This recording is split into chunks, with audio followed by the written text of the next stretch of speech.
You're listening to the Outfitter Pros podcast, the show for outdoor enthusiasts by outdoor enthusiasts.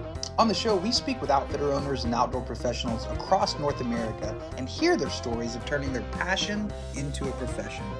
Whether you've been in the outdoor industry for years, are thinking of pursuing your own passion as a profession, or simply want to discover new outfitters for your next adventure, this is the show for you.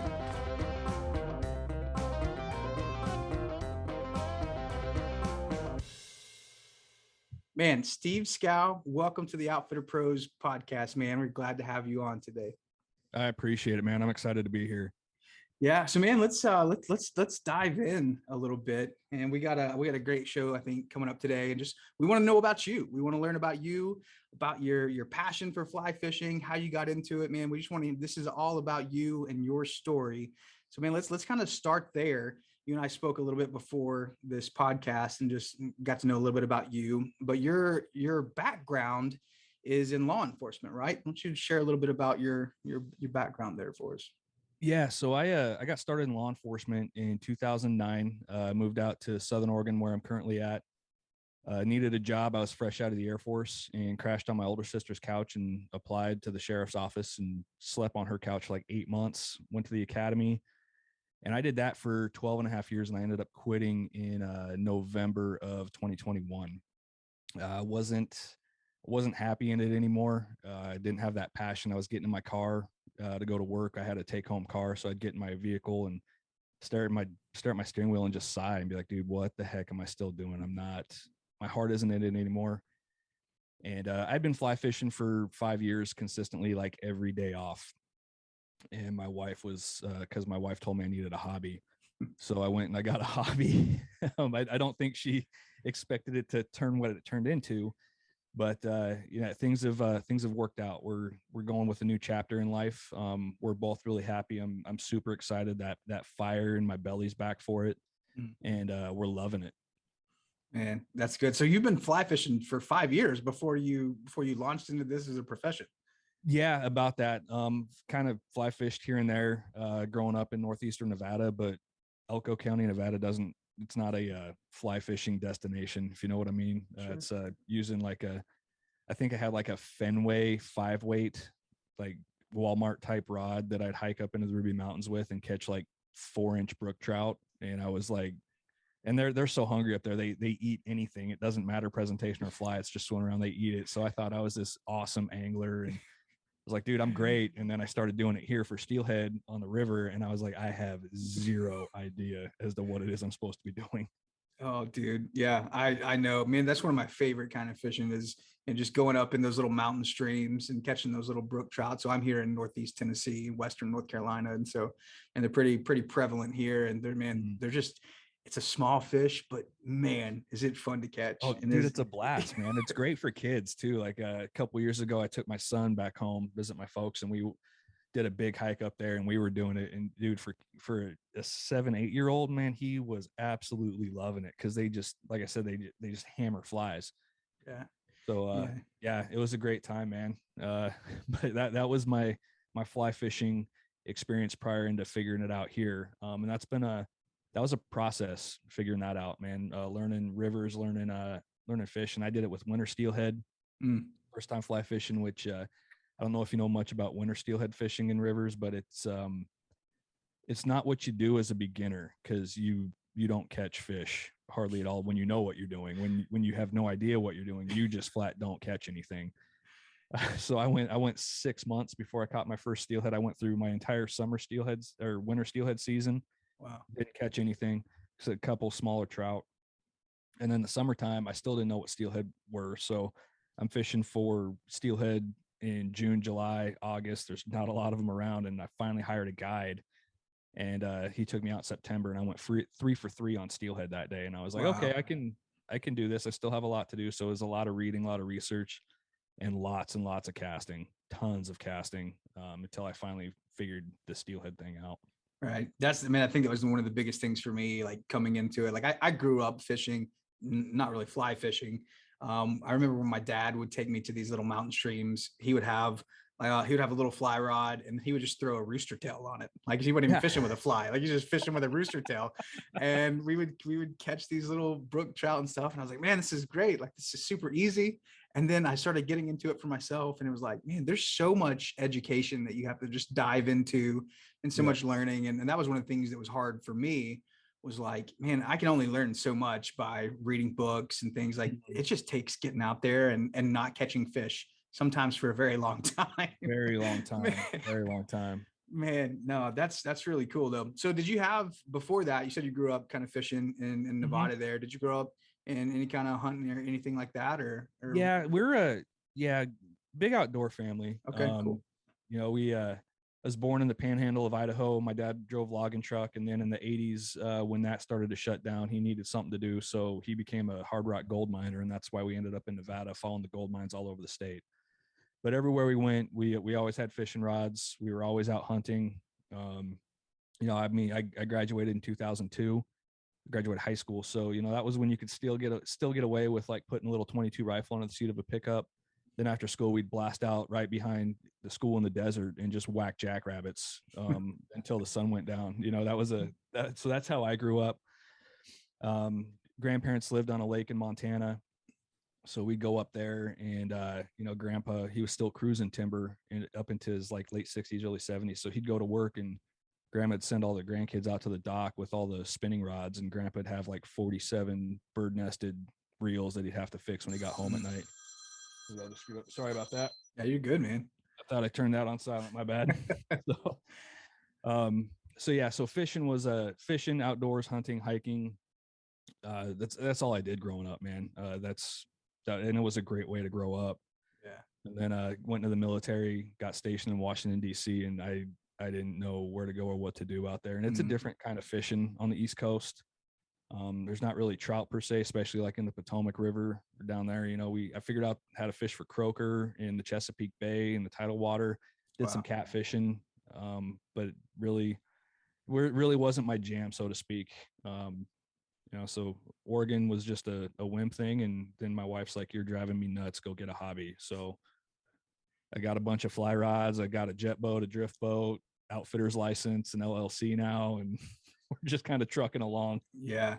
And man, to think that that's happened in in a span of 5 years. Like, I mean, 5 years is, I mean, it's a good amount of time, but it's also not that long of a time, right? It's like, really not, man, especially when you're thinking fly fishing, right? Like, cause like you said earlier, there's so much to know about fly fishing and the different kinds of lines. Like a still water line for lake fishing is different than a floating line that I'm going to use on a river, especially, you know, if I go to like Pyramid Lake, I'm not using the setups that I have for the Rogue River. It's completely different. And it's also cost intensive to get that stuff, but then the way you approach that water, how you present the fly, what you do with the fly, whether you're letting it drift, whether you're letting it strip, whether you're just letting it hang underneath a strike indicator. Fly fishermen need to use fancy words. It's a bobber, it's a bro. bobber. It's a bobber. It's a bobber.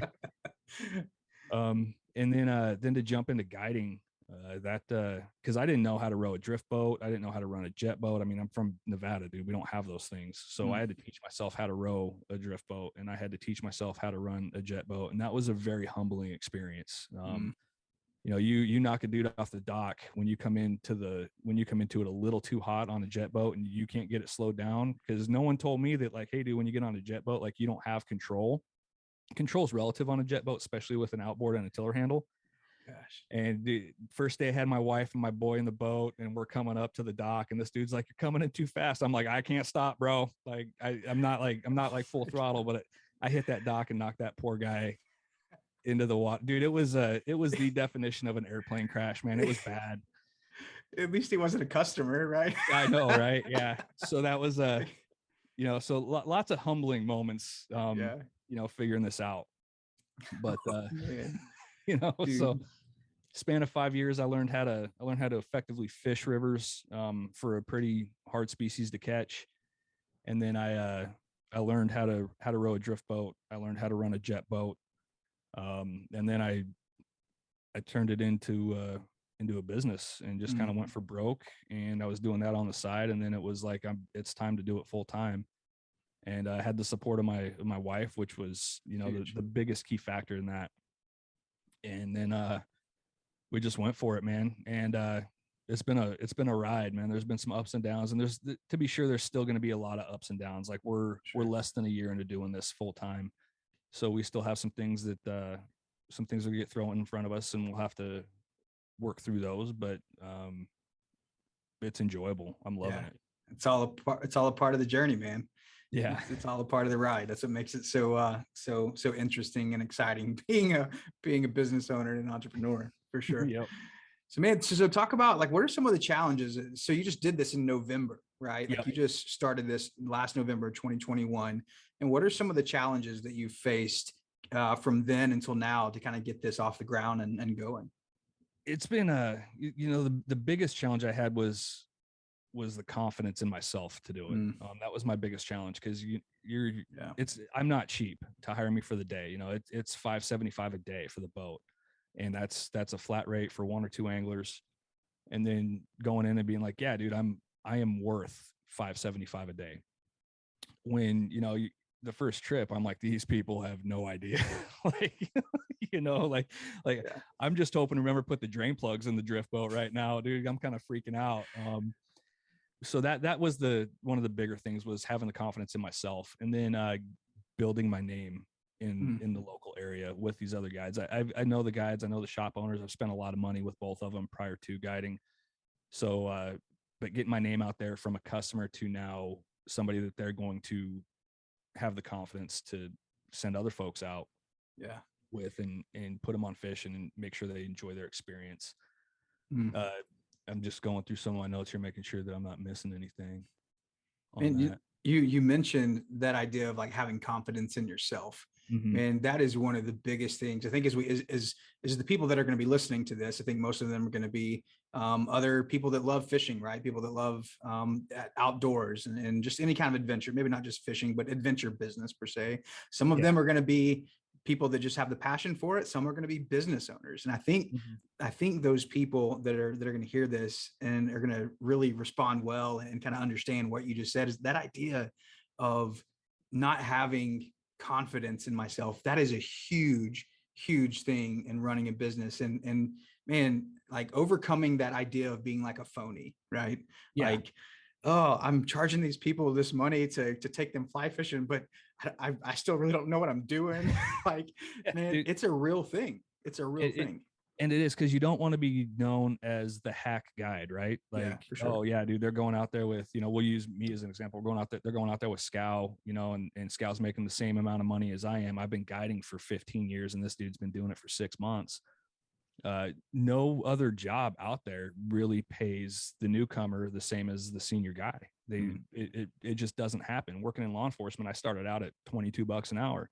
When I left as a sergeant, I was making 45 an hour. You know, you work your way up. Yeah. And so when I got into this, when I built my website and all that, and I threw out my prices, I called my mentor, and I was like, dude, I was so excited. I was like, bro, I just launched the website, man. You got to check it out and tell me what you think. He was like, yeah, dude, absolutely, I'll do it. And he called me back, and he was like, you're not charging enough. Like, you're undercutting the rest of us. Get up there, and this is, you know, charge a minimum of this, but you should probably be charging this, because if not, you're undercutting everybody else Yeah. in it. And he was like, and at the end of the day, Steve, you're worth the money. I was like, but dude, I'm like way new. He goes, they don't know that. So Right. charge what you're worth, make the Right. living that you want to make. So Yeah. that's what I did. And it was actually really solid advice. Right. Yeah. And I think the thing that for me, kind of in that similar circumstance, was like, man, a lot of times I would find myself like I knew what I wanted to charge and what I was worth, but then I would be like, well, I'll do it for, you know, this much though, just to try to get people to come into my business. And it was like, dude, you're not worth that, because they're not paying you for, you know, the time you've been in business. They're paying you for the years of experience beforehand Yeah, that brought exactly. you to this moment to where you can take them out and successfully put them on some fish on the Mm-hmm. river. Like, they're paying you for the years you spent building up to this moment. And Yes. that was a hard perspective shift for me to get to that point, you know? Yeah. And then you know, and then the life experience that I bring to the table too. It's Yeah. not because I'm not just some kid out of college who guided in Alaska for a couple years and was like, oh Right. yeah. I mean, I've been in some pretty intense moments, you know, some pretty traumatic things that I've witnessed and seen and Mm, gone through. And I think that I think I bring what's the best way to word it? I I just bring a different level of maturity, I think, to the table, especially in the boat. Like if we're having a bad day, I don't get. I mean, personally, like inside, I'm upset. Like if I'm not putting people on fish, I'm still new enough that I take that personally. sure. But the outside and the attitude that I portray to my guests is like, this is just fishing, man. But we're gonna work hard. We're gonna fish hard, and that maturity level, spending 6 years in the military deploying and then Mm, spending 12 and a half years in law enforcement and leaving as a supervisor in law enforcement where I supervised 8 dudes and I had 8 different sets of problems that I had to deal with every day. um, I bring that in the boat, and we're able to work through those harder times and figure out what's going on. Why are we not catching fish? What do we need to do different here? And sometimes, you know, making the change works, and other times, you know, we get to the boat ramp and it's like, sorry man, the fish weren't biting today. And you know, that's a hard day for me to swallow if I can't mm, put people on fish. I that to me just sucks. right. But you know, I've also added to that. I've learned about the history and the geology of the area. um, I provide lunches on my trips, and I went and talked to different owners of food trucks and restaurants and all that Nice. stuff. And I've created a partnership now with a food truck called Road Grinders. And I mean, this gal Amber, dude, she makes a sandwich you'll eat it for a week, man. Like I tried to get her to make smaller stuff, but she's like, no, you guys are out fishing, you're hungry. And but dude, those lunches just they hit right. Yeah. They just at you know it's lunchtime. We pull over, drop the anchor, and I pull those things out there. The bread's all wrapped up nice. All the fixings are wrapped up separate, and you know they get to build their own sandwich on the side of the river, and the thing weighs like 17 pounds. So it's but dude, that's been a big thing in my customer service game and what I provide and building the confidence in my name up. So finding stuff like that has been challenging. What can I bring to the table that's different than any other guide in my area? Because Mm, the guides here are they're not slouches, man. Like guys come here to retire out of guiding, if you will. Not a whole wow. lot of guys come here to start it, especially in the fly fishing game. They're headed Wow. to Montana, they're headed to Alaska to get get their feet wet, get their to earn their stripes, so to Right. speak. And I'm just the dude that's like, yeah, I'm tired of being a cop. I'm gonna do this now. So, you know, I've had to sit down and address some things and have some pretty hard conversations with my mentors in the area that have helped me out. And there's been a lot of humbling moments in that, but Mm, you have to have the maturity and the resiliency to work through that, to understand that you're going to hear some things you think you're doing it right, and you're going to have a dude who's been doing it for a long time who's going to be like, dude, you're kind of screwing this up, and you know mm, you need to fix it. And that's being open to that, and not being cocky and thinking that you're the cat's meow right. on that Right. is it's challenging Right. to say the least. So this is a little off script here, but since we're talking about it, you're talking about having a mentor. Man, how important and how impactful has that been for you to have somebody that you can kind of like sit under and help kind of walk you through this business? Because I think a lot of the time we as entrepreneurs, man, like we just bust in, man, I'm gonna do it. We're running on passion, Mm-hmm. but all of a sudden to have someone that has kind of walked that road before us to kind of take us under their wing and walk with us, how impactful has that been for you? That's been huge, man. My mentor is a guy by the name of Dax Messett.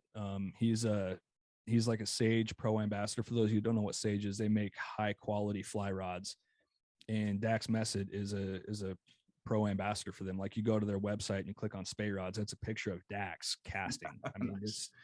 it's they send him lines and get his feedback, and they send him rods and get his feedback. And the guy's a phenomenal angler, and more importantly, he's a great mentor, and he's actually become a very good friend of mine through Mm, this little journey. And he's been huge for me. If it wasn't for him, I don't know that I would have done it. Because he was kind of like when I was on that fence of like I want to start guiding on the side, but I'm not really sure if I got what it takes. And he was like, dude, what are you talking about? Like we fished together a handful of times. You got it. Your personality is great. Just get out there and do it. And if you have questions, call me. And I think he might have regretted that, like, if you have questions, call me thing. Sure. Because, like, dude, I call him, you know, That's I, great. but he's never upset with it. And, you know, he's like, and sometimes he'll be like, dude, you just got to figure this one out on your own. And other times he's like, dude, swing by the house on your way home. We'll have a whiskey and a cigar, and we'll talk through it. So that's been huge. And I didn't know that I was seeking out a mentor. It just kind of, I did it kind of subconsciously, I guess. Because the dude taught a class that my wife and I went to. It was put on by a fly shop here, and it was called "The Couples That Spay Together Stay Together." He's a big spay casting guy. So my wife and I were like, yeah, we'll go do that. And he and his wife taught it. And his wife is she's a force to be reckoned with in the fly angling world herself. She's a absolutely amazing angler, amazing fly caster, spay caster, and she guided for a while as well. So that's how we met them. And I was like, this dude really knows what he's talking about. So they took another class, and I made sure that I parked right next to him that day we were on the river. And we got done with that class, and we're all up taking our waders off. And I reached in and grabbed a 12-pack of beer and set it on his tailgate. And Nice. so that kind of started it. And then hiring him and fishing with him. And we just kind of, you know, got to talking. But if it wasn't for him, I don't know that I'd still be guiding. There's no doubt in my mind I'd still be guiding, but I would not have had the amount of success that I've had in the short amount of time that I've had it. So he's been Yeah. huge. Man, I think that's huge advice. So for like anybody that's listening to this right now, and to listen to that and seek somebody out, man, have some humility and admit that you don't know everything, and try to find somebody that can walk with you through that. So man, that's super cool and super encouraging, I think, for, and some really just sound advice for people that might be wanting to pursue like what you're doing, right? Turning this Yeah, passion into a profession. So, and absolutely. that's awesome. So man, kind of thinking about in that aspect of things, and in the relationship that you have with this mentor, and like you have a family, you said you had a son. Mm-hmm. So like what's your why behind running your business? You know, when you sent me the like, hey dude, these are some things to think about. When I saw that, like, I had to take a moment and be like, dude, that's like, do I even know why I'm doing it? Because Mm, I just went with it because I needed something else to do, and I know my passion is on the river. I know my passion is steelhead. And it's, you know, I talking to my wife about it. She was like, well, I mean, is that your why? I was like, well, that's part of it, but if I just leave it at that, that's kind of like crap, because it's mm, it's so much more than just, you know, my passion for it. Yes, that's a huge part of it. That's what got me there. But getting more into it, the why, like, um you know, my family supports me in this journey. But when I walked away from 100K a year benefits and retirement, there were a lot of folks that were like, dude, what are you doing? And it wasn't, I wasn't happy. And trying to explain that to guys that are still passionate in that field, that I'm not enjoying this anymore, was hard. But I think at the end of the day, the why of this is yeah, it's to have fun. It's to go out and make my living fishing. There's not a cooler thing on the planet to do. But at the same time, I look at my little boy, and it's like, I want him to chase his passion mm, from the word go. Like, when he's done with school, I want him to be like, what am I passionate about? And that's what I'm going to do, instead of, you know, me, or, you know, I love my dad to death, and he did what he had to do to support a family. But dad doesn't like mining, man. He doesn't like mining, but he did what he had to do, and he suffered through a job that he didn't particularly care for.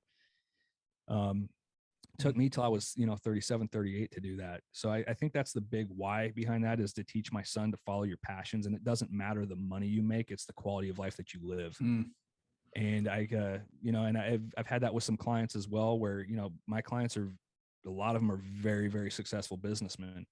And, you know, we kind of get into the how long you've been guiding thing, and, well, you know, not that long. And this is what I was doing before that. And they all think it's awesome that I just gave up a career that I was good at what I did. I mm, wasn't a slouch in law enforcement. I was pretty good at it. And to be afraid to suck at something new because it's your passion and make some money at it, you know, they think that's really cool. And so yeah, that's the why, I guess, in a very long roundabout way. You know, to follow my passion, and to teach my son that, yeah, it's okay to follow your passion, and you're going to struggle, and you're going to have to tighten up on the money side of things at times, but the quality of life that you live at the end of the day, that's what we're looking for here. That's what I'm trying to do, instill in him. mm. Man, I love that. It reminds me of a quote that I heard one time. This think he was French, Saint Antoine, or Antoine de Saint Exupery. There we go. I can't believe I remember that. And it said, if you want to build a ship, don't go out and drum up workers to cut the logs, to tie them together, and to forge the metal to bind it all together. Instead, teach them to yearn for the vast and endless sea.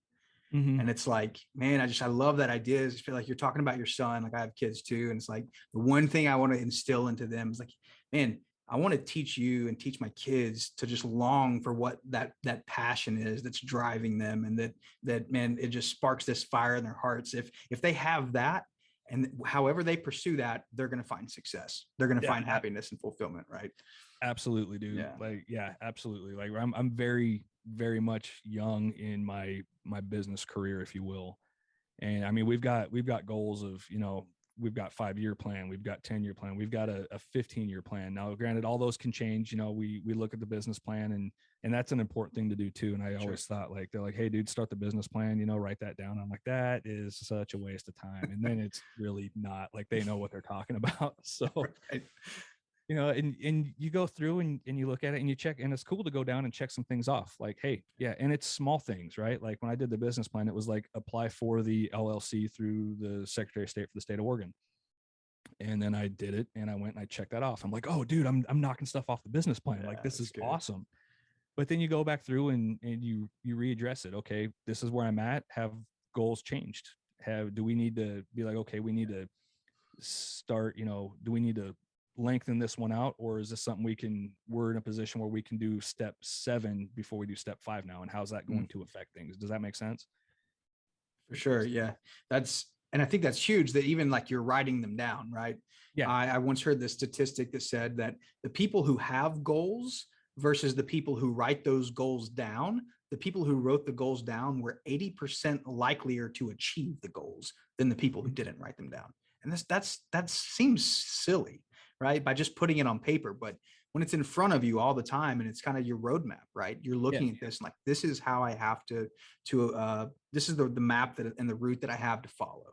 And you can go and it's super, man, it's awesome when you get to go check those Oh yeah. boxes off too, for And, sure. and dude, like, my biggest goal is to be, in the top 3 fly fishing guides in the Southern Oregon, Northern California region. That's my goal. I want my name top 3. And I've got that typed out on a piece of paper, and it is taped to the door going in the garage. I look at it every single day. I love it. My wife looks at it every single day. Our son looks at it every single day. Mm. They know that that's the goal, and that's like the family thing right now, is how do we get our company, because it's our, I mean, I own it, I run it, but my wife does all that back end business stuff. Sure. If it wasn't for her, I'd be in a lot of trouble. Sure. But and then my son, he helps me rig rods, he helps me clean out the boat, he helps me hook up the boat. So it's a family thing, and they all look at it, and that is the family goal for Steve Scow Fly Fishing LLC to be top 3 in the Rogue Valley at some point in time. We don't have like, by 2025 or whatever. We don't have that in there, but because it's relative and it takes a lot of work, but that's the goal.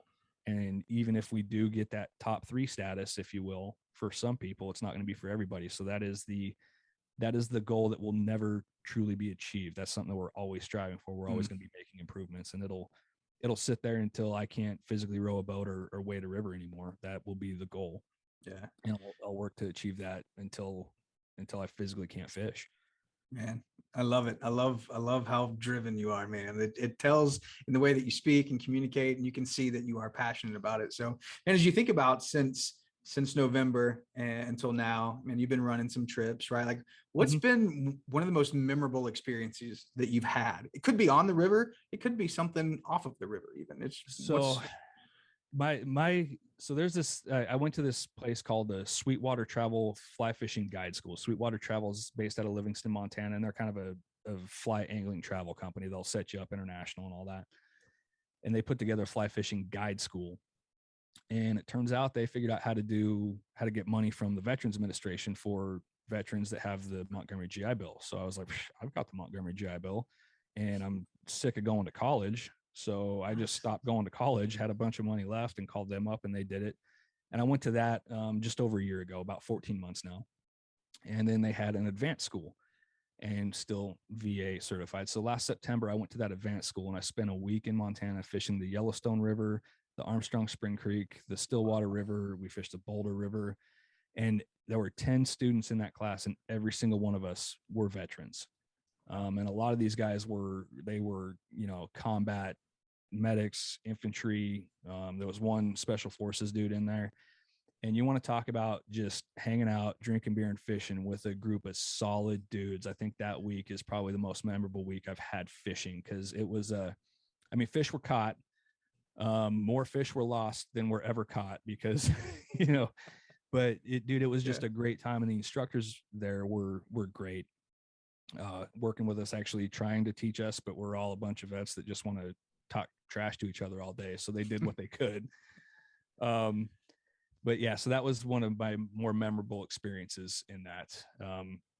And then, going to another one on the river. First kid I had in the boat fishing with his grandfather. It was right before Christmas. It was a grandson trip. And that kid, he's up front in the boat, and he's fishing, and I'm going through this area where I hadn't caught fish in a couple weeks, and it was late in the season, and I'm like, they're probably not here. So he's just out there kind of running his indicator, and I'm rowing the boat, looking back. Grandpa asked me a question, and I'm looking back at Grandpa answering this question when that kid screams, I got one.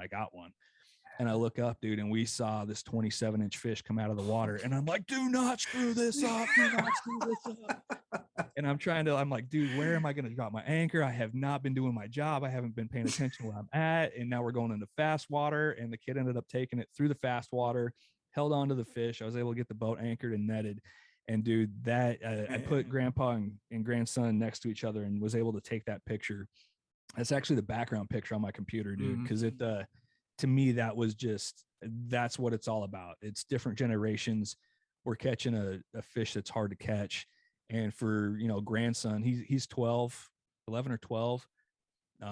Heck of an angler in his own right for his age, dude. That kid is phenomenal. I was watching that kid cast. I'm like, man, I should probably ask him some questions to improve my casting. Right.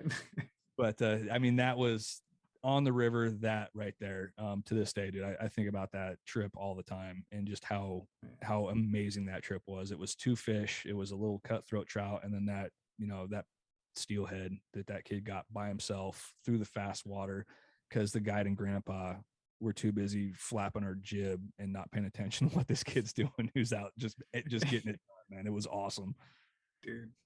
Man, that's an awesome story. And I think of it from the perspective of the kid, of just like, oh yeah, man, landing this huge monster fish, and just look back, and just guide and grandpa are just chatting away back there, talking to each other. And it's like, guys, we got work to do. Come on. Yeah. No, I'm like, oh dude, no, I'm not even set up to go through this little fast water right for this kid. I love it. But dude, he got it done, man. He did it right. Fought that fish well, let it run when it wanted to, and took in line when it wasn't running. Like he did it great, man. And yeah, dude, that was a cool day. That was a really cool day, man. So I think I probably know the answer to this, just even after spending the 20, 30 minutes, however long we've been doing this with you. But what's your favorite thing about running your outfitter business? Dude, having control over my schedule is really cool. I'm not missing birthdays anymore. I'm not missing holidays. I get to go to my kids' baseball games now, like every one. That's been huge for me. And then just being my own boss. Like, I get to make the decisions. I don't have to check with anybody. And then doing things the way I want to do them, because I know they work. And then if they're not working anymore, having the freedom to make the change, to be like, okay, I've got to fix this right now. And get it done. Yeah, man, that's so good. Then what I thought was true, man, that idea of just like being with your family, having the ability to spend more time with those that you love, right? And you don't have to go away and work. You actually get to say, oh, well, you know what? I can make your baseball game tomorrow. I can show up. I can be present. Man, that is a huge gift in and of its own right there. So, man, that's awesome. So, like, man, what's about your business? What you have this goal of being the top 3, in your area, in your region that you live there. So what makes your business different from others? That's guides are kind of secret when it comes to that stuff. Like, we're not all just I mean, at least I'm not hanging out at the bar. I know other places like in Alaska, Montana, sometimes they might do that. It's the seasonal places where they kind of go nomad and stuff, talk about their operation. But I've had to, what makes me different than others is the quality customer service that I provide. Mm. That's everything from that, that lunch that costs me more money at the end. It's less money in my pocket, but my clients love it. And it's building that relationship with that other business owner that's actually, it's starting to work its way into other networking capabilities or opportunities for me as well. And that's just because her and I help each other market. Like, hey, dude, if want to go fishing today on the river, hit up Steve Scow and you'll get one of our sandwiches. And I'm like, hey, like fishing on the river, you get this big ass sandwich from Road Grinders. Like, come on down. You can take it home and eat it for the rest of the month. But then the history and stuff that I've learned, and I've learned it too because I'm out of my season now. So now I'm going to be running commercial jet boats up the river for a tour company. And they've got this big script, and I learned about that script from a buddy who already runs from them, and he gave me that script. And when I flow through that section of river, which I do most days, I'm telling folks about it. Like, hey, this is where this is where the last rogue Indian war started, and this is why, or this is what the Table Rocks, two big, huge old lava flows that are pretty big geological feature here.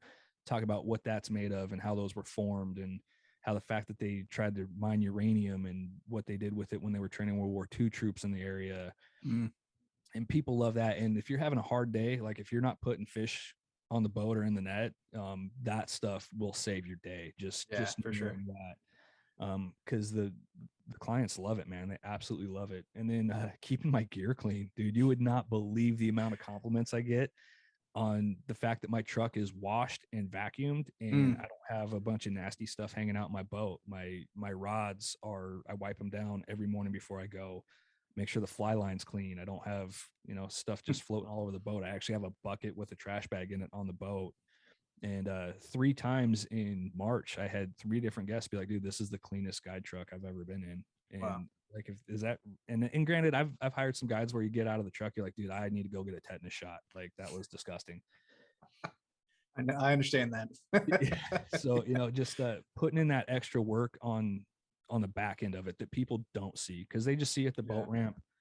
But making sure the gear's clean and having that outgoing personality. Because I mean, when I get to the boat ramp, I still have stuff I need to do, right? Like, I prefer to get to the boat ramp a half hour before I tell my client that we're meeting, because that lets me get in my waders. It lets me get stuff transferred into the boat. That way, all I got to do is drop the boat in the water when they get there, because we go to a different ramp. So, but I can get everything set up.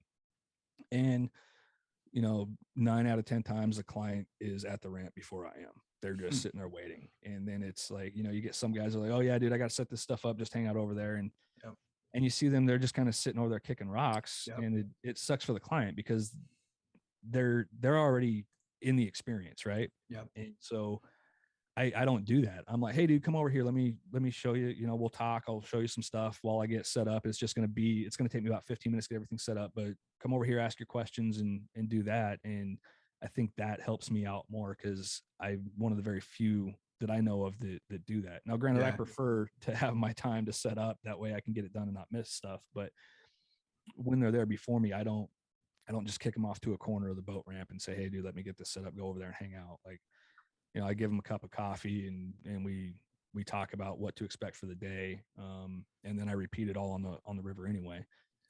So I think to make a very long answer short, I strive to provide a better customer service experience overall than everybody else. Yeah, I love that, man. And I think people often miss that. And I think too, with your military, your law enforcement background, like already kind of having this posture of a commitment to excellence and like attention to detail, like those things clearly carry over into your business. And that makes a huge difference. When I had my rafting outfitter, we were the same way. They had all the other outfitters had all this old gear, like it's run down. The guides are off to the side. The customers are all standing there in their PFDs, like just waiting and ready. And we would come in, we'd get off the boat, right to the water and gone. 30 minutes before the other customers were. And so it's like people take notice of that Oh, too. absolutely they do. Like Yeah. that's a huge thing. So man, that excites me that like that you're in that same kind of space and in that same kind of mindset for saying like, man, these people are paying us good money to be Mhm. here. So let's provide this excellent experience for them. So Yeah. man, I commend you for that. That's Yeah. awesome.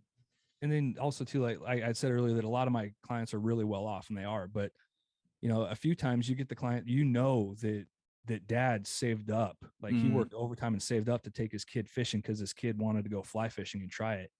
And then for them to give you that money that dude had to work mm, extra for, and he cut certain things out in order yeah, to pay that.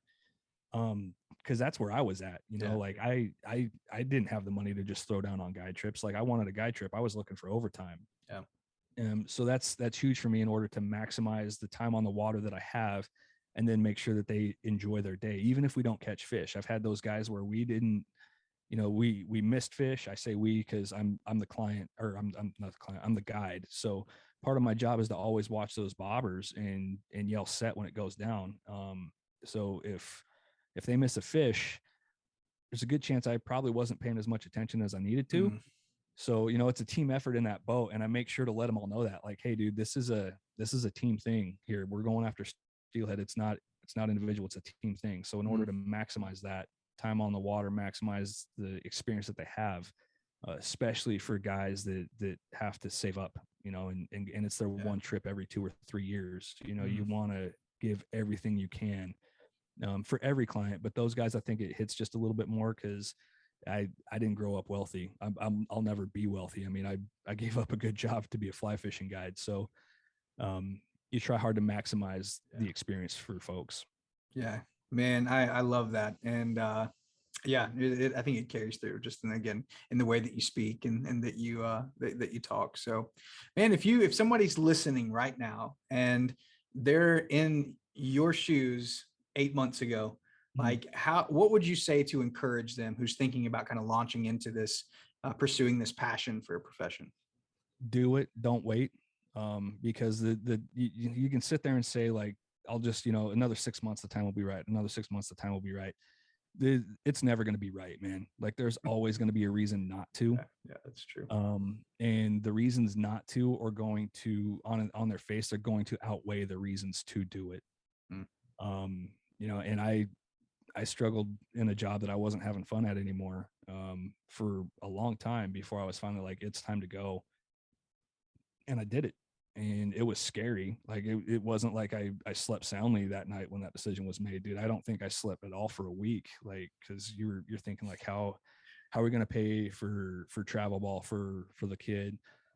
How are we going to make sure there's milk in the fridge? How am I going to make sure that I can afford the insurance that I need to guide? How, jet boat payment.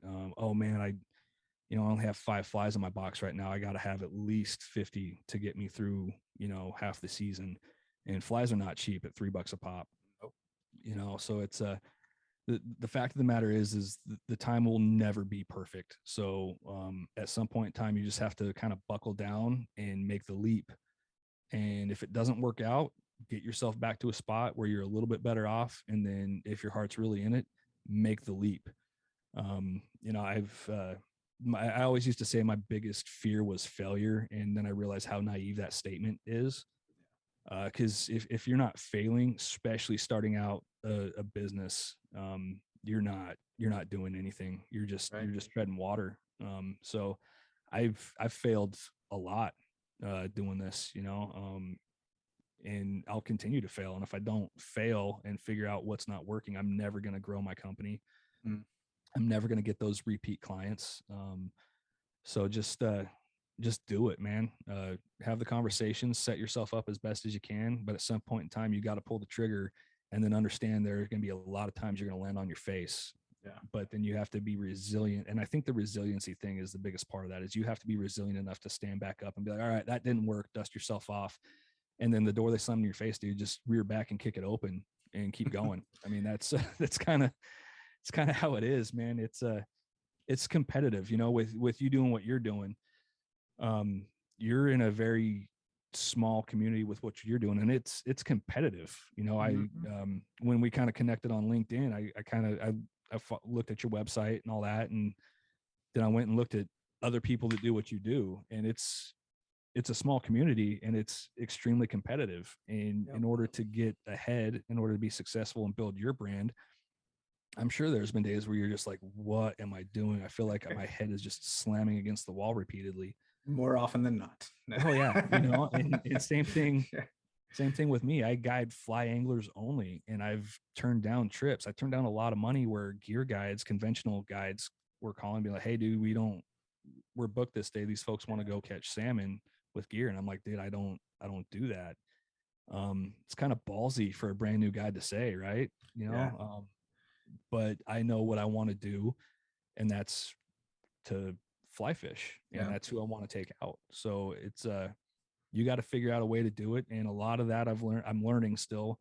A lot of that is done on the fly. Like, you figure out one thing that doesn't work. So you get home that night and, get everything put away and have dinner with the family. They go to bed and you stay up and you figure out, okay, why didn't this work? What do I have to do to fix it? That's, I don't know if that's just a constant thing in business, because I'm not a business savvy guy. I've learned it all kind of in the last 8 months. But I wouldn't be surprised if that's a lot of being a business owner, is stressing about what didn't work, why, and how do I make it better, after the family goes to bed. Yeah, I mean, I think that's huge, and that's just valuable and timely information too for anybody that's listening, because you are going to fail. Like, if you don't, you're probably not going to find success if you don't fail. Exactly. So, man, wise words from a wise man. Man, so if people are listening right now and they're thinking, man, I want to go steelhead fishing, like, this Steve dude sounds like he knows what's going on, catching some fish. How do they come catch fish with you? So I have a website. It's stevescowflyfishing.com, and Scow is spelled SCOW. And then I'm also on Instagram, Steve Scow Fly Fishing, and I'm on Facebook, Steve Scow Fly Fishing. We're located in Medford, Oregon. We fish the Upper Rogue River, and in the next, now that I'm getting my captain's license, whenever the Coast Guard finally puts it in the mail, I'll be running my jet boat as well on the South Coast for winter steelhead in areas that you don't have to have those special use permits for. Nice. And we're going to branch down into the Klamath River in Northern California. So that Southern Oregon, Northern California region, that's my stomping grounds. That's where I guide. That's the only place I want to guide. So if you want to come out here and try your hand at summer or winter steelhead, find me on the internet, send me a message. My phone number's on there. Give me a call, and we'll set something up. And if it's your first time, I would not recommend winter steelhead. Don't do it like I did it, because that's just an exercise in frustration. But October, November, late September seems to be the best time for summer steelhead. That's a lot of fun. The fish are generally a little bit smaller, but there's more of them. And at the end of the day, even if we don't catch fish, if you're new to it, you're going to learn a lot. You're going to learn about how to read water, how to manipulate the line management, mending, flies to pick, water depths, how to target them. So, it's not a wasted day, so to speak. And you get to hang out with me. So that's pretty cool. Man, that sounds awesome. And man, if I ever can make it out to the West Coast, I'm definitely going to give you a call. I'll come fishing with you, because you had mentioned whiskey and cigars. I'm an aficionado of whiskey and cigars as well. So and absolutely. Unfortunately, I can't partake, but nothing says you can't if you're paying to be on the boat. I do I do allow drinking on the boat, so so you're good to go there. Man, Steve, I appreciate your time today. And man, just looking forward to following your journey and seeing how your business grows, man. I appreciate it, Paul. Thank you very much. Yeah. All right. Take care, Steve.